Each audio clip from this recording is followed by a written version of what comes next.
10 Tragic Anime Heroes Who Are Hard Not to Pity. Number 10. Akane Tsunemori, Psycho-Pass. Akane Tsunemori starts her career as an inspector at the Public Safety Bureau. She didn't choose the job, but the Sybil system said she'd be good at it. She's staunchly against taking lives, but her job requires her to eliminate anyone who the system decides is capable of crimes. What's more, it doesn't allow her to take action against Makishima, a serial killer who can't be read by the system. As Akane starts to realize how corrupt the system is, she struggles to find a way to maintain her own values and fight against it. Ultimately, though, she isn't able to do either one. The more she learns, the more frustrated she becomes with her inability to enact real change. What's more, her refusal to take lives under any circumstances contributes to her sense of helplessness. Though it also has the benefit of sometimes forcing her team to look for alternate solutions. Number 9. Joseph, the Ancient Magus Bride. Joseph is actually the primary villain of the Ancient Magus Bride. But that's only because we meet him after he's fully embraced the consequences of his tragic heroism. At first, Joseph was a gravedigger who was treated like a pariah but still wanted to do whatever he could to help others. That's why he ended up caring for a mysterious injured man named Cartaphilus, who he found buried alive in a grave. Cartaphilus' health doesn't improve, because he's immortal. Desperate to help no matter the cost, Joseph ends up taking on Cartaphilus' curse of immortality by fusing with his body. The end result was that Joseph had to live for 2,000 years in increasingly terrible pain, his body rotting from the inside but his life eternal anyway. He loses track of his earlier kindness, and starts experimenting on people in order to try and put an end to his agony. Though he's now thoroughly a villain, he only became that way because he was willing to sacrifice for someone else at his own expense. At the end of the series, he does get a shot at redemption, but 2,000 years is a long time to spend in anguished freefall. Number 8. Kamina, Tengan Toppa Gurren Lagann. The best bro in all of anime is actually a tragic hero. While his intense enthusiasm and refusal to ever give up no matter the circumstances are crucial both for his personal successes and for helping Simon gain the confidence to save the day, they're ultimately the things that lead to his demise. Heavily wounded in battle, he still works with Simon to create Gurren Lagann and defeats the Beastman General with Giga Drillbreak. It's impossible to know how the battle would have turned out had he taken a step back to deal with his injuries. Would he have survived? Would Beastman General have defeated everyone? Regardless, his willingness to push himself to the absolute limit is what brought this hero's life to a tragic end. Number 7. Kiritsugu Emiya, FateZero.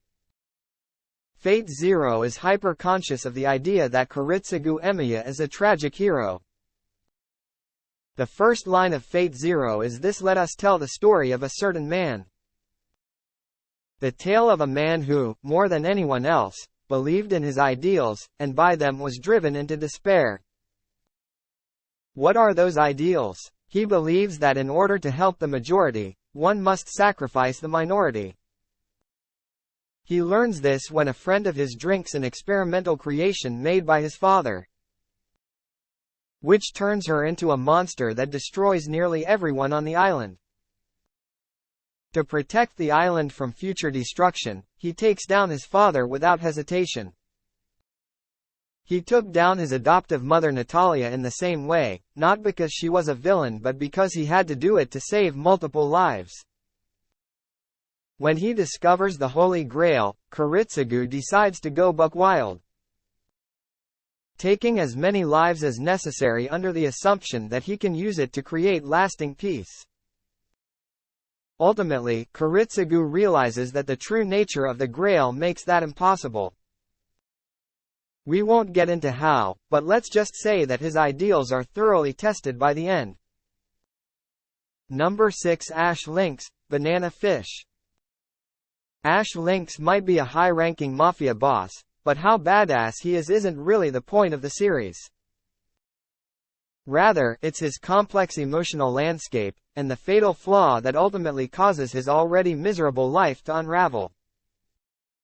After years of horrific abuse at the hands of everyone from a little league coach to a mafia kingpin named Ghoul, Ash finally has a little bit of freedom, but he won't have it for long if Ghoul has anything to do with it. But Ash doesn't focus solely on defeating Ghoul, because he's fallen in love with Eiji, a boy from Japan who he feels more connected with and protective of than anyone he's ever met. This gives his enemies the opportunity to use his love for Eiji against him through kidnapping and manipulation. Ultimately, Ash is in over his head, and ends up losing his life to a disgruntled member of a rival gang. In part because he was so focused on Eiji that he could not attend to his other responsibilities. Number 5 Lelouch Lamperouge, Code Geass. Despite being from the Britannian royal family, Lelouch Lamperouge wants to save Japan from their colonialist grasp. Part of this is for personal reasons. There's a lot he doesn't know about his family of origin, but what he does know leaves him feeling alienated and betrayed. Part of it is because of his political beliefs and his newfound Geass ability. But either way, he's ready and willing to fight for Japan's freedom, whatever the cost.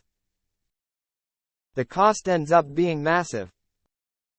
Lelouch is forced to repeatedly go back on his own principles in order to keep the plan moving, to the point where he genuinely seems like a straight-up villain. At the end of the series, he decides to trick the masses into thinking he really is a villain, and have Suzaku end his life while he's disguised as his alter ego Zero. This unites the world in hating him and in following Zero, creating a peaceful world he'll never be able to experience. As to whether that peace will last, that's another story. Number 4 Guts, Berserk. Guts is probably the most renowned example of this trope. Every single time he tries to form a meaningful bond with another person, it blows up in his face. His adoptive father brutally abused him and sold his body for profit. Once he escaped that nightmare situation in the bloodiest way possible, he ends up fighting tooth and nail to join a mercenary group called the Band of the Hawk. It takes a while, but he finally manages to declare his love for Casca and start pursuing his actual goals. But then Griffith gets kidnapped and tortured for a full year. Once Guts and company are finally able to rescue him, Griffith is furious about their love and tries to take his own life.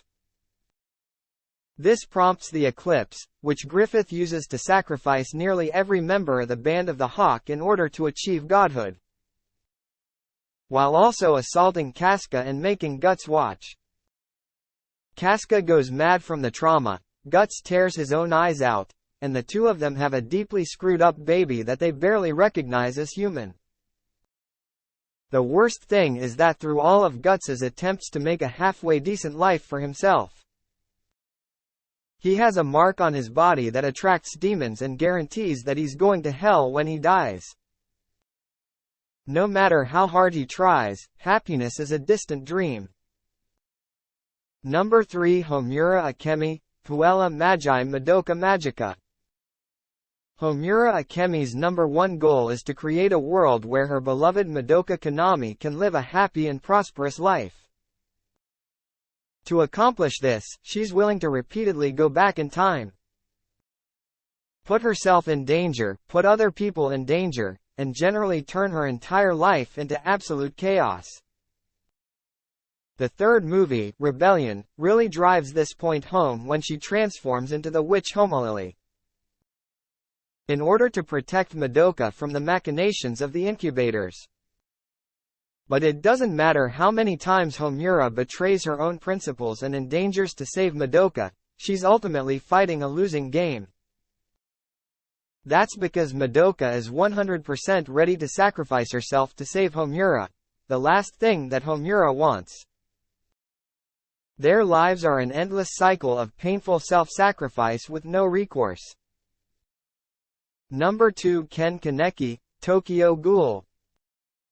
When Ken Kaneki was first transformed into a ghoul, he is absolutely horrified by his newfound desire to eat human flesh. He clings desperately to his humanity to the point where he's unable to defend himself from danger. After a deeply traumatic event involving literal torture, he realizes that his insistence on maintaining his kindness prevents him from protecting others. So he decides to focus his energy on acquiring strength. This doesn't work out for him either. It drives a wedge between himself and the people he wanted to protect in the first place, and creates a cascade of self-destruction that only ends when he's taken down by Arima. He barely survives that ordeal, and ends up working for the Commission of Counter Ghoul under an alternate identity, unable to remember who he is. Number 1. Itachi Uchiha, Naruto. After a childhood full of brutal warfare, Itachi Uchiha is so desperate to maintain peace that he'll do literally anything it takes, including destroy his entire clan. That's what he does after Danzo Shimura gives him the choice to either take them out himself and survive along with his brother Sasuke, or to be taken down alongside his family. He did have another option to warn his family ahead of time to give them the opportunity to fight back. That's where Itachi's tragic hero status comes in. He knows that if he took that opportunity, he'd trigger a war that would likely create even more casualties. His desperate need to maintain peace made it impossible for him to take that route, and led to him committing an atrocity he could never come back from. His quest for peace would ultimately prove impossible. Refer to Ranker.com.